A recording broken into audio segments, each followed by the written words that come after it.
da palavra. E a palavra, com certeza, quando vem do trono da graça, fluindo, trazendo força, vigor espiritual, é capaz de mudar a nossa história e nos ajudar a construir um novo tempo, um novo caráter, uma nova vida. É esse o desejo do nosso coração para cada um de vocês. Para vocês que nos acompanham, que vão estar ouvindo, vão estar participando, vão estar assistindo esse momento, com certeza, maravilhosas bênçãos de Deus estarão disponibilizadas para agradar o coração de cada um de vocês. É assim que nós oramos, dizendo: Pai, em nome do Senhor Jesus, elevamos o nosso clamor ao trono da graça, pedindo que o Senhor derrame sem medidas bênçãos extraordinárias para alcançar mentes e corações e vidas tão preciosas que estão conosco aqui nesta tarde, estão nos acompanhando através dessa gravação.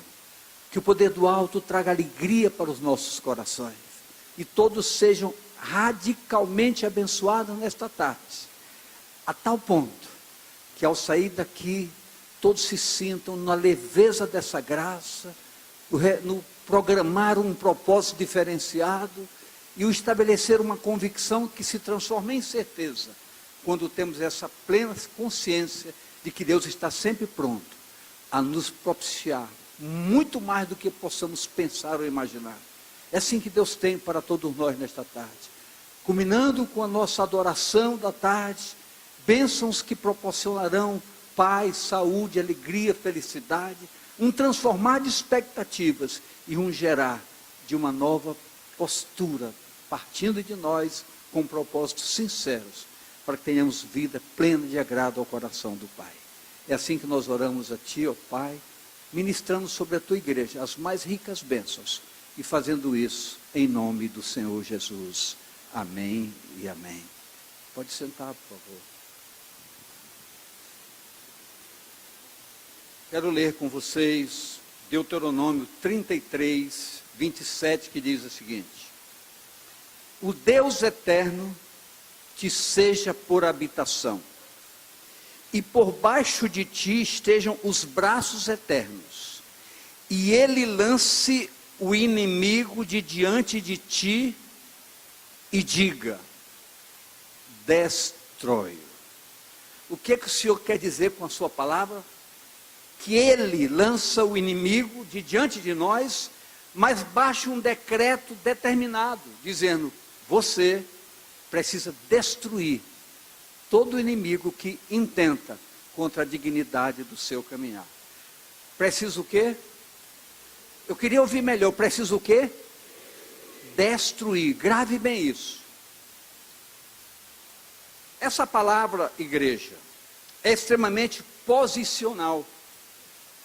Mostra o que Deus fez em amplitude de amor para conosco, através do Senhor Jesus Cristo. Porque Jesus foi qualificado como o Cordeiro de Deus que tira, que destrói o pecado do mundo. Então esse propósito divino é uma ação amorosa de Deus, e o que devemos fazer como atitude nova de cada dia, estabelecendo um estilo de vida demandado para aqueles que são qualificados como salvos em Cristo. Como o que, queridos?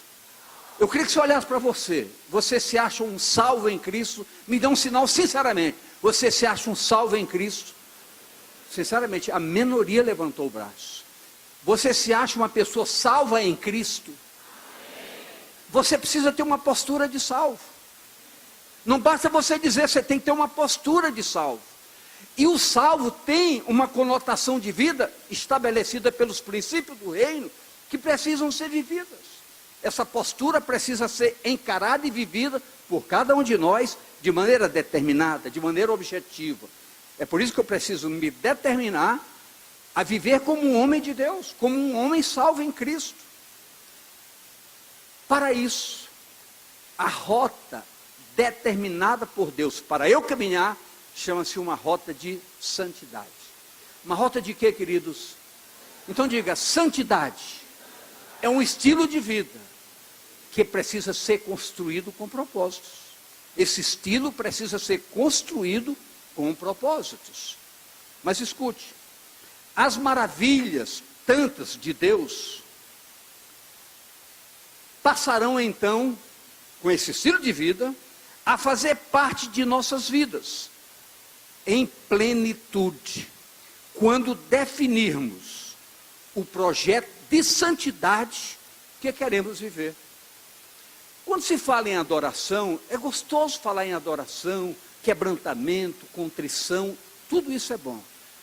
Mas a verdadeira adoração advém de um relacionamento com Deus. E quando nós nos relacionamos com Deus, é que nós equilibramos o status. Deus santo, um povo santo. Nesse equilíbrio de relacionamento, as maravilhas de Deus serão disponibilizadas para todos nós a cada dia. A cada dia seremos surpreendidos com novidades de Deus que vão alegrar o nosso caminhar e vão dar motivação para a nossa caminhada. Mas escute, eu queria que você prestasse bem atenção.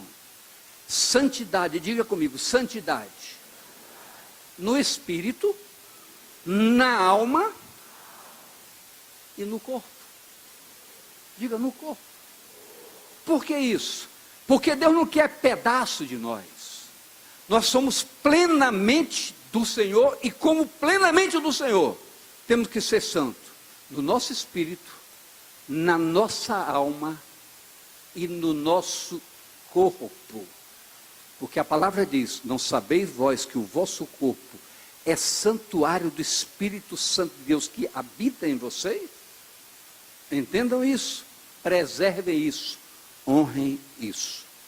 Então, quando isso se estabelece na nossa determinação, toda restituição começará a acontecer plenamente em nossas vidas, pastora Nazaré.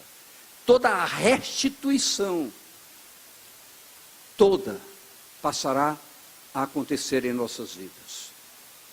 O apóstolo Paulo, orientando o jovem Timóteo, um discípulo que ele conquistou, disse em 2 Timóteo, capítulo 2, de 20 a 24. Preste bem atenção. Ora, numa grande casa, não somente há vasos de ouro e de prata, mas também de pau, de barro, uns para a honra, outros, porém, para a desonra. De sorte que se alguém se purificar dessas coisas, será vaso para a honra. Vaso para a honra é vaso purificado, santificado e idôneo para uso do Senhor, e preparado para toda boa obra. É em santidade que somos usados pelo Senhor, para toda obra. E disse mais, foge também dos desejos da mocidade, e segue a justiça, a fé, a caridade e a paz com os que de coração puro invocam ao Senhor. E rejeita as que estão loucas e sem instrução, sabendo que produzem contendas. E ao servo do Senhor não convém contender, mas sim ser manso para com todos, apto para ensinar, sofredor. É preciso que nós entendamos que a palavra estabelece prerrogativas que muitas vezes nós passamos por cima. Mas é importante nós sabermos que a rota de uma vida plena de agrado ao coração de Deus tem normas, tem diretrizes, tem princípios estabelecidos pelo próprio Deus para serem vividos, para serem colocados em prática no dia a dia. É muito fácil a gente criticar a adolescência, a juventude. Obviamente que falar o que eu vou falar não significa estar sendo conivente, ou aprovar, ou passar mão na cabeça. Mas nós sabemos que existem paixões próprias das idades. Muitas vezes a juventude criada no temor do Senhor, em lares cristãos, e ouvem tantas coisas lá fora, falam tantas coisas lá fora, e elas sentem curiosidade de experimentar. Bom seria não fazê-lo, porque as decepções são terríveis. Os valores lá de fora no que diz respeito a moralidade perderam sua razão de ser. O único valor moral que se vê estabelecido sem ressalva é o que diz a palavra de Deus. Porque ela não abre prerrogativas, ela é radical nos propósitos. Deus não admite absolutamente coisinhas, um pedacinho, uma mentirinha, não. Deus é radical, quer que sejamos santos. Santo é santo. O que é ser santo? É ser santo. Você pode ouvir? Você pode entender? Olhe para a pessoa do seu lado e pergunta: você sabe o que é ser santo? Pois ensine para ela, é ser santo.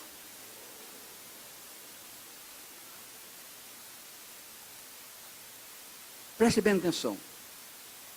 Isso evidencia que a ação contra o pecado é uma decisão pessoal. Olha para mim aqui. A única pessoa que pode determinar com propósito que precisa se afastar do pecado na minha vida sou eu. Nem Deus impõe isso para mim. Deus me mostra um caminho, segui-lo é uma decisão minha. Mas eu que preciso entender e determinar-me que o pecado não mais tem lugar na minha vida. Quem tem que determinar isso sou eu. Diga para você, eu tenho que determinar. Não adianta olhar para o lado de você, eu que tenho que determinar que preciso viver uma vida santa. Então, é pessoal. O que se reforça pela própria palavra que diz. Olha o que diz Gênesis, capítulo 4, verso 7. Por favor, com muito carinho. Vou ler bem devagar. Se bem fizeres, não haverá aceitação para ti, diz o Senhor. E se não fizeres bem, o pecado jaz à tua porta. E para ti será o seu desejo. E sobre ele dominarás. Ou seja, compete a ti dominares. Você está entendendo isso? Então, compete a minha pessoa dominar. O desejo dele é contra mim. O diabo não tem nenhum prazer em me ver nesse púlpito. Não me vê vivendo uma palavra. Ele quer me ver enganando, mentindo. A postura e o propósito de ser diferente compete a mim. Compete a quem? Então diga, compete a mim. Por favor. Tiago ainda fortalece isso em Tiago 1, 14 e 15, que diz: mas cada um é tentado quando atraído e enganado pela sua própria concupiscência. Por que a sua própria concupiscência? Porque todos nós, na natureza humana, nós temos toda uma carga que não é genética, mas é de construção, que fortalece o quê? Meus sentimentos, meus desejos, minhas razões, minhas vontades. São essas coisas. Há pouco meu amigo conversava comigo ali, eu estava ali, ele foi lá comigo e disse: pastor, estou numa luta terrível, porque meu maior inimigo sou eu. É verdade, nosso maior inimigo somos nós mesmos, nossas razões, nossos direitos, nossa vontade. É por isso que a palavra diz que nós somos engodados pela própria concupiscência, pela nossa própria natureza. Mas depois, havendo a concupiscência, a minha natureza concebido, dá a luz ao pecado. Quer dizer, eu aceitei a influência das minhas razões, dos meus desejos. Então isso o quê? Dá a luz, gera, engravida e dá luz ao pecado. E o pecado sendo consumado, gera a morte. Então compete a mim não permitir que esse processo se consuma. Olhe para a pessoa do seu lado e diga: compete a você. Não, querido, pode ficar à vontade, fale mesmo com a pessoa do lado, querido, compete a você vencer toda a pressão do pecado contra a sua vida. Diga: a responsabilidade é sua. Viu, Vacarim? A responsabilidade é sua, somente sua. Amém, queridos? Escute. O estado de desânimo ou fraqueza espiritual nos impulsiona a uma maior suscetibilidade a pecar.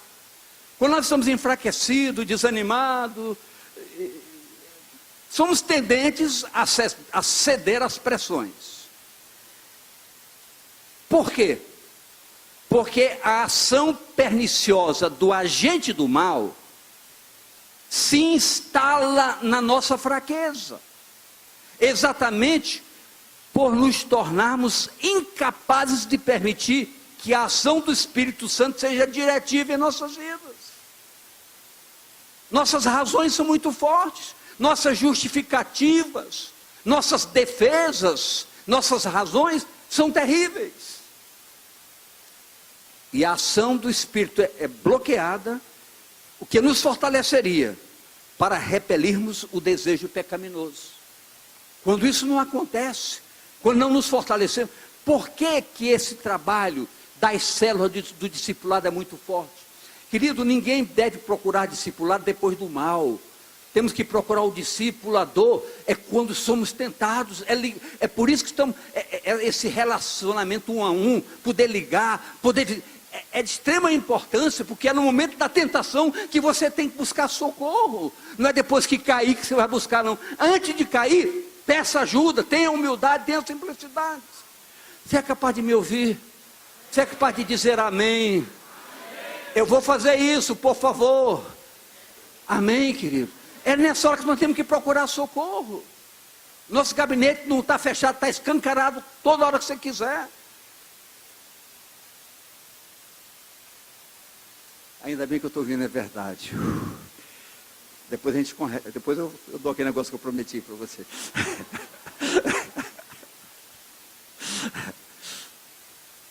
Ainda bem que eu disse que não vai receber, tá bom. Mas, querida, isso é uma verdade. É uma verdade. Você não pode imaginar o poder de uma oração verdadeira. Uma oração verdadeira move montanhas. Quando você ora com o propósito, Deus, eu não quero mais isso para a minha vida. Tenha certeza que ainda que você seja tentado, não há força maior do que o poder da graça de Deus que injeta o sobrenatural na sua vida e lhe livra de todas as ciladas. Eu posso ouvir amém, eu posso ouvir um aleluia mais forte, um graças a Deus, um aplauso para Ele. Por favor, se libere.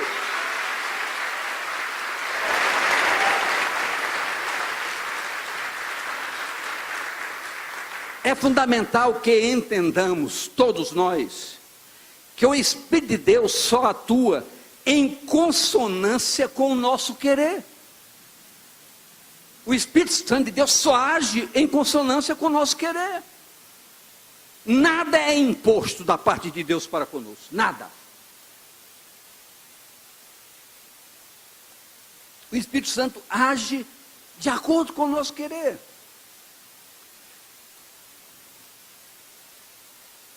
Em 1 Coríntios 14, 32, diz o seguinte: e os espíritos dos profetas estão sujeitos aos profetas. É a ação objetiva do profeta que faz com que o Espírito haja. É através do nosso espírito que estabelecemos a comunhão com o Espírito Santo de Deus, então ele age. O nosso espírito, na ansiedade de querer, de abrir espaço, de projetar-se em determinação, estimula a ação do Espírito Santo de Deus. Olha como diz Romanos 8, 16. Romanos 8, 16.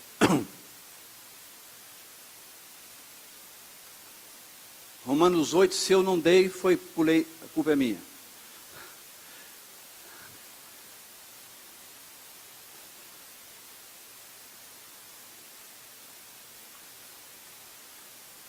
E o mesmo Espírito testifica com o nosso espírito que somos filhos de Deus. Testifica com o nosso espírito, numa interligação, num interrelacionamento. Estabelece o meu espírito sedento quer, o Espírito de Deus age. Então essa correlação se fortalece e faz com que as dádivas divinas cheguem à minha consciência, me fortaleçam, me renovem, e me façam, pastor Sidney, acreditar, crer, posicionar-me mais decididamente. o sermos conduzidos pelo Espírito é decorrência do esvaziamento de toda e qualquer contaminação. Grave bem isso. A liberdade do Espírito Santo de Deus na minha vida é decorrente de quê? De todo o esvaziamento, de todo o propósito de todo o processo de contaminação que possa haver na minha vida. Atitudes que eu tenho, relacionamentos que eu possa ter errados, tudo isso precisa cair fora para que o Espírito Santo tenha liberdade de se mover, de agir em nossas vidas e permitir que sejamos conduzidos condizentemente com os propósitos divinos. Preste bem atenção. Josué, capítulo 3, verso 5. Disse Josué também ao povo: santificai-vos, porque amanhã fará o Senhor maravilhas no meio de vós. Então, santificai-vos. O Senhor só vai fazer maravilhas quando o processo de santificação se estabelecer no arraial do Senhor. Muitas vezes o arraial deixou de ser visitado pelo Senhor, abastecido pelo Senhor, por quê? Porque havia contaminação do meio do arraial. E é importante que nós saibamos que nós somos responsáveis pela estruturação do todo. O que significa isso? A igreja precisa ser santa como um todo. Pecado no meio da igreja impede bênção do Senhor para o corpo como um todo. Então, é o zelo, um para com o outro. Como a palavra diz, um ao outro ajudou. E ao seu companheiro disse: esforça-te, tem bom ânimo, fortalece-te na fé. Trabalha para uma vida diferenciada. A vida comprometida com o Senhor nosso Deus é extremamente desafiadora. E mais ainda, é gratificante. Diga gratificante. Sabe por quê? Preste bem atenção. Nós somos tendentes à saturação. A mesmice nos satura. A religiosidade satura. Por que muitas pessoas vão embora? Porque se tornam religiosas. E religiosidade não satisfaz ninguém. O que nos satisfaz são as novidades de Deus. Como diz a palavra: eis que estou fazendo coisa nova. Por acaso não estão percebendo? Porque Deus faz novidades a cada dia. Deus gera motivação prazerosa de viver. Mas isso advém de quê? De um íntimo relacionamento. A cada dia Deus tem coisas novas para nós. A cada dia Deus tem com que nos abastecer. Deus tem com que nos fortalecer. A cada dia Deus tem resposta para nos dar.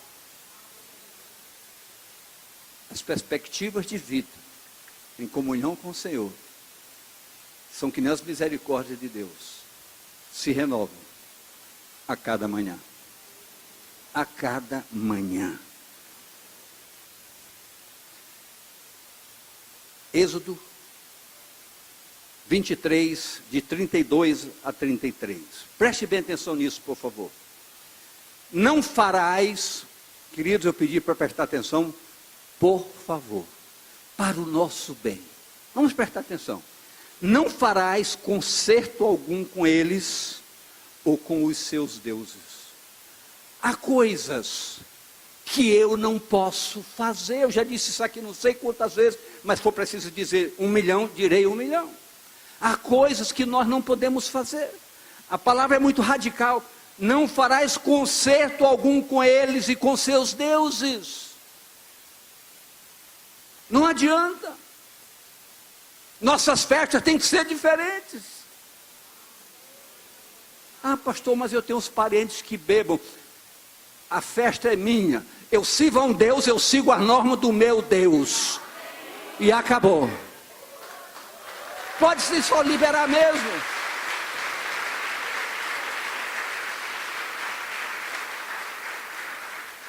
Nós tomamos uma decisão aqui, quarta-feira próxima passada, muito séria. Lembra, pastor? Nós tomamos uma decisão. Ah, pastor, eu gostaria muito de celebrar o nosso casamento. Pois não. Como vai ser a recepção? Ah, pastor, o senhor sabe, a família tem para não crente, eu não posso deixar de agradar os convidados. Nós não iremos participar da festa. Tem bebida, nós não iremos. Tomamos uma decisão. Tem bebida, nós não iremos. Você quer a nossa presença? Honre o seu compromisso com Deus. Isso foi uma decisão radical que nós tomamos. Se nos surpreenderem, nos retiraremos. Queridos, ou nós somos, ou nós não somos.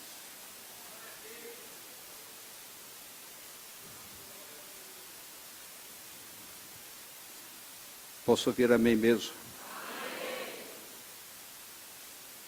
Na tua terra não habitarão, para que te não façam pecar contra mim.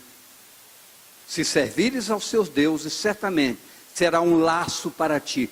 Qualquer brincadeirinha será um laço. Grave, como você leva para casa, anote, grife em vermelho. Êxodo 23, 32, 33. Qualquer aliança com o inimigo é um laço. Não brinque com coisa séria. Aí você pergunta, o que fazer? O que fazer? Deuteronômio 7, de 1 a 5. Quando o Senhor teu Deus te tiver introduzido na terra, a qual passas a possuir, e tiver lançado fora muitas nações de diante de ti, os heteus, os girgezeus, os amorreus, os cananeus, os fariseus, os heveus, 7 nações mais numerosas, mais poderosas que tu, preste atenção agora. E o Senhor teu Deus a tiver dado diante de ti, para as ferir totalmente a destruirás. Não farás com elas conserto, nem terás piedade delas, nem te aparentarás com elas. Não darás teus filhos a seus filhos, nem tomarás seus filhos para suas filhas, para os seus filhos, pois elas fariam desviar teus filhos de mim, para que servissem a outros deuses, e a ira do Senhor se acenderia contra vós, e depressa vos consumiria. Porém assim lhes fareis: derrubareis os seus altares. O que é isso? Por favor, pense bem. Quebrareis suas estátuas, cortareis os seus bosques, e queimareis a fogo as suas imagens de escultura. Tudo que for lembrança do momento da vida pecaminosa que se vivia, jogue fora. Fotografias de rasgue, queime, jogue no fogo. Sua nova vida nada tem a ver com o passado, tem a ver com o presente e um futuro diferenciado, onde a santidade tem que ter prevalência em todo o seu caminhar. É assim que o Senhor diz. Essas referências são fundamentais para nós entendermos. Deus radicaliza os seus propósitos e nós não temos que ser diferentes. Eu gostaria que você entendesse algo, por favor. Não vou explicar nada, apenas gostaria que você dissesse para você mesmo: há coisas que eu não posso fazer mais, e não sinta saudade delas, porque muitos prejuízos que você teve, muitas decepções, muitas lágrimas foram decorrentes, e você não precisa disso. Essa é a solução. Daí ser desafiadora. Daí também a ação ensinadora da igreja, estabelecendo fidelidade aos princípios do Evangelho, os quais precisam ser vividos, pois se assim for, jamais permitirão sofrimentos desnecessários. Desnecessário. Uma desobediência é terrível. Filhos que desobedecem à orientação dos pais. Ah, mas eu quero, eu gosto. Sofrerão seus danos. Sofrerão seus danos.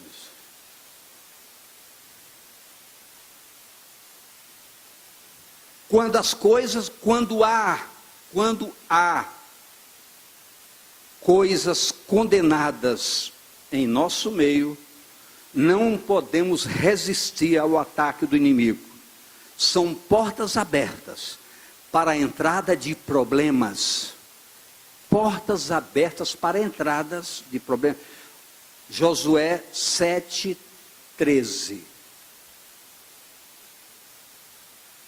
Levanta-te, santifica o povo e diz: santificai-vos para amanhã, porque assim diz o Senhor, o Deus de Israel: anátema, mentiras, engano há no meio de vós, Israel.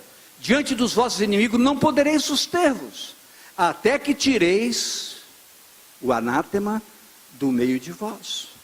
Enquanto não tirardes aquilo que é impedimento, aquilo que é barreira, aquilo que é bloqueio, enquanto não tirardes, enquanto não acabardes com aquele relacionamento errado, não vai fluir. Ah, mas Senhor, eu entrego meu dízimo, eu vou aos cultos. Você não passa de um religioso. Então o que o Senhor diz é vida, vida, diga vida, vida de relacionamento, vida de acordo com os planos, objetivos da graça de Deus, do Evangelho verdade. São conotações desafiadoras, mas são fundamentais para a construção de uma igreja sólida, que vai contar uma história diferente e vai ajudar a conquistar essa cidade, esse estado e essa nação para o Senhor Jesus. Para Israel, a presença dos povos que deveriam ter sido lançados fora, foi tropeço violento, levando o povo de Deus a derrotas absurdas. Preste bem atenção. Quem conhece a palavra, quem conhece a história, sabe que Deus mandou eliminar todo o povo que cercava Israel. O que Israel fez? Não, vamos fazer o seguinte, vamos ser inteligentes. Vamos usar esse povo aí para cortar lenha, para carregar água, para buscar pedra nas montanhas. E foram arranjando desculpas.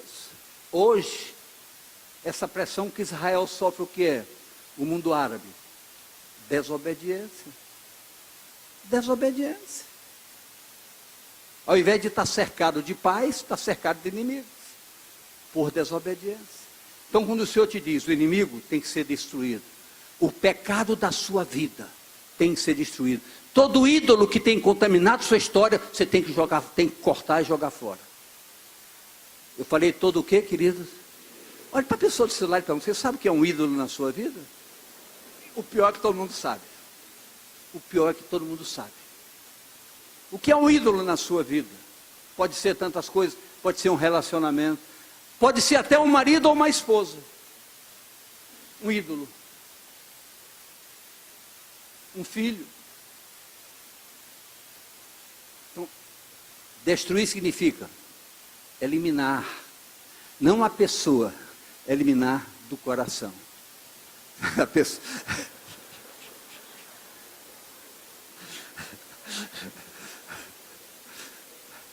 Deu para entender, né? Interessante. É preciso entender.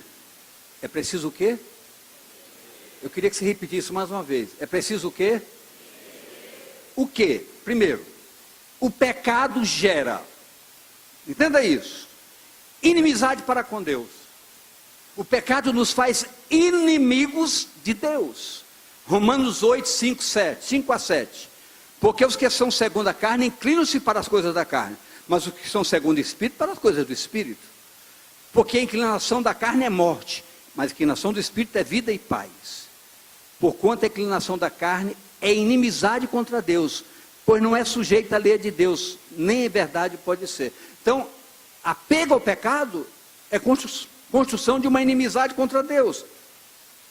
O pecado gera tristeza ao Espírito Santo. Efésios 4:30. E não entristeçais o Espírito Santo de Deus, no qual estáis selado para o dia da redenção. Bloqueia a alegria da salvação. Porque a salvação precisa gerar alegria. Todos os confrontos do dia a dia não se comparam quando nós temos uma consciência plena de salvação, quando nós sabemos que o tempo efêmero passageiro, é passageiro como diz, é rápido, mas os que esperam no Senhor renovam suas forças. A alegria da salvação sustenta um projeto futuro e estabelece um patamar de tranquilidade para a caminhada. Isso está em Salmo 51, 12.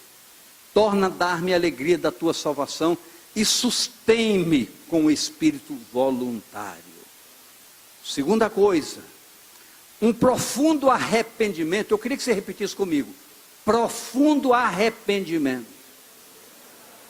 Pastor, por que o senhor faz questão de grifar? Por uma razão muito simples. Arrependimento é uma coisa, profundo arrependimento é outra coisa. Quantas vezes você já mentiu e disse, Senhor, perdoa? Quantas vezes você já fez isso? Tem nem conta. Só a seriedade do arrependimento não é, Senhor, perdoa novamente. Perdoa novamente. É você abandonar aquilo. O arrependimento profundo leva você ao abandono do pecado. Um profundo arrependimento e abandono do pecado através de um espírito quebrantado e de um coração contrito, com certeza, agrada ao nosso Senhor, ao nosso Deus. Olha o que diz o Salmo 51, 17.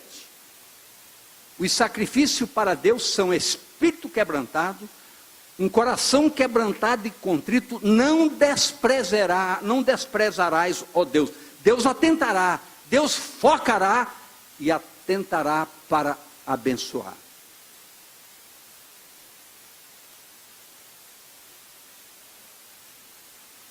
É um propósito sincero estabelecido por nós, que nos leva à misericórdia perdoadora de Deus. Não preciso dizer, todo mundo sabe, mas eu vou frisar porque compõe a estrutura da mensagem. Provérbio 28, 13, que diz, o que encobre as suas transgressões nunca prosperará, mas os que a confessa e deixa alcançará misericórdia. O que as confessa e deixa alcançará misericórdia. A amplitude do novo nascimento, dessa nova vida diferenciada, precisa chegar bem claramente ao nosso entendimento. É uma chamada do próprio Senhor para conosco. Preste atenção nesse verso que eu fui descobrir lá em Isaías 31, 6. Isaías 31, 6 que diz, convertei-vos, pois, àquele contra quem os filhos de Israel se rebelaram tão profundamente. Deus considera o apego a qualquer pecado a uma rebelião contra Ele. É nos rebelarmos contra Deus, é fecharmos a porta do relacionamento. Então chama você para adorar, você vem, você até fica de pé, mas parece que não sai nada. Você tem que olhar, a gente olha daqui de cima, vê a pessoa aí, parece que ela não está nem aqui, está só um pedaço. Só um pedaço. Só o envelope. A carta ficou em casa. Queridos, nós estamos aqui para adorar ao Senhor. Sorria. Diga que estamos para adorar ao Senhor. Ah, pastor, eu não estou com vontade de sorrir. Sorri assim mesmo, mesmo sem vontade. Nós temos que lutar contra a nossa vontade. Posso ouvir amém, queridos? Ou seja, mudem de lado. Para o novo, é preciso anular o velho. Estou falando contra mim mesmo, né?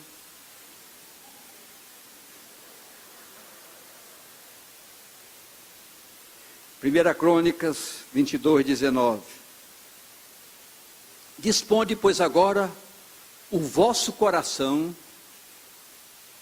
dispõe a vossa alma para buscardes ao Senhor, o Senhor vosso Deus, e levantai-vos e edificai o santuário do Senhor Deus, para que a arca do concerto do Senhor, os utensílios sagrados de Deus, se tragam a esta casa, que se há de edificar em nome do Senhor. Então essa nova casa precisa agora receber utensílios do Senhor, não mais os utensílios velhos, arcaicos, que nunca levaram a lugar algum. Esse transportar, esse mudar de posição, nos leva a novidades vivenciais. Diga, novidades de vida e de espírito.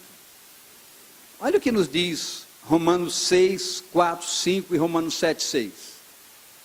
De sorte que fomos sepultados com Ele pelo batismo na morte, para que, como Cristo ressuscitou dos mortos pela glória de Deus, assim andemos nós em novidade de vida. Porque se fomos plantados juntamente com Ele, na semelhança da sua morte, também o seremos da sua ressurreição. E 7:6, que diz: mas agora estamos livres da lei, pois morremos para aquilo que estávamos retidos, para que sirvamos em novidade de espírito, e não na velhice da letra. Então, novidade de vida, novidade de espírito. Vida e espírito, acoplados num só propósito, estabelece o quê? Um espírito reto, uma alma tranquila e um corpo consagrado em santidade ao Senhor.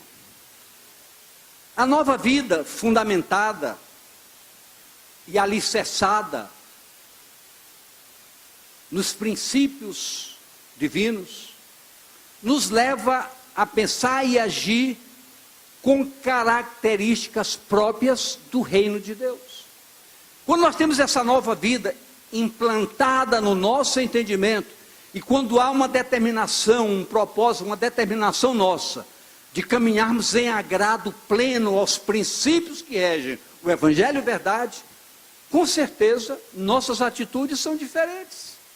Nossa maneira de agir passa a ser diferente. Nossa maneira de reagir passa a ser diferente. Nossa maneira de responder, até dentro de casa, começa a mudar. E o lugar mais difícil de você exercitar mudanças radicais é dentro de casa. Por quê? Porque o hábito, a liberdade.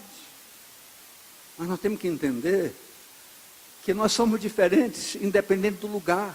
Não é o lugar que nos faz diferente. Nós é que afetamos o lugar onde nós estamos. Posso ouvir amém? Essa palavra serve para quem? Para mim. Amém. Hoje, vamos celebrar a ceia. E é um momento extremamente oportuno para sérias reflexões, para sair daqui com propósitos novos. Muito sérios. Escute. O profundo arrependimento nos sensibiliza e nos leva a buscarmos mais intimidade com Deus, a ponto de desencravarmos os grilhões mais profundos e às vezes ocultos. Você sabe que na sua vida há coisa que você não lembra. Isso acontece comigo. De vez em quando eu estou... Me vi uma coisa... Eu era menino. Uma mentira que eu dei para o meu pai. Naquela mesma hora eu me levanto, Senhor, lembra-te daquele dia. Hoje eu quero me livrar dessa carga. Você sabe disso? Isso é bíblico? Olha o que nos diz. Salmo 19:12. Quem pode entender os próprios erros? Expurga-me, tu, dos que me são ocultos. Eu posso ouvir amém? Quando você tem propósito para com Deus, Deus tem propósito com você. E Ele faz você lembrar coisas que... Você lembra aquela vez que seu pai deixou a carteira em cima, você foi lá e... Lembra? É hora de pedir perdão por isso. Quem não fez isso? Fiz. Mas já pedi perdão. Devolvi muito mais, mas não importa, pedi perdão. Amém, queridos? Nós temos que ser verdadeiros. Nós temos que ser corretos. Jesus derrotou o agente do pecado na cruz do Calvário. Destruiu o pecado na cruz. Venceu a morte, venceu o inferno. E foi dado para ser cabeça da sua igreja. E para a igreja, arrancando o pecado dela, propiciou à igreja como um todo aquilo que se chama abundância de vida. Isso, querido, que você ouviu sendo vivido por todos nós, faz com que possamos, a cada dia, independentemente de circunstâncias, possamos viver, diga viver, uma verdadeira alegria da salvação. Pense nisso.